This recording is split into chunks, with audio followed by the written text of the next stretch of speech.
October 21, 2023 నాడు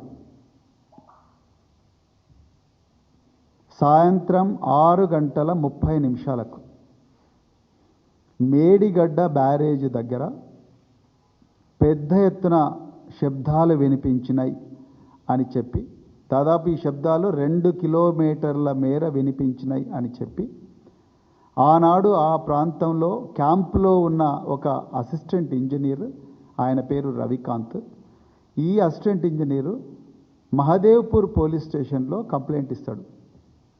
అది 22 October 2023 నాడు 174/2023 ఆఫ్ మహదేవ్పూర్ పోలీస్ స్టేషన్. ఆ క్రైమ్ నెంబర్తో ఈ కేసు రిజిస్టర్ అవుతుంది. Prevention of destruction of public property act కింద ఈ కేసు రిజిస్టర్ చేస్తారు. ఇంకా ఐపీసీ సెక్షన్లతో రిజిస్టర్ చేస్తారు. అందులో ఆ ఇంజనీర్ గారు ఇచ్చిన కంప్లైంట్లో చాలా స్పష్టంగా భారీ ఎత్తున శబ్దాలు వినిపించినాయి. అదేవిధంగా దీని వెనుక ఎవరో అన్నోన్ అఫెండర్స్ ఉన్నారు, అంటే అసాంఘిక శక్తులు ఉన్నారని ఆ ఇంజనీర్ గారు కంప్లైంట్ ఇవ్వడం జరిగింది.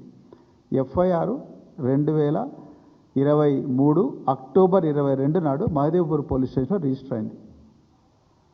అప్పటి నుండి ఇప్పటి వరకు ఆ కేసు మీద ఎలాంటి పరిశోధన లేదు.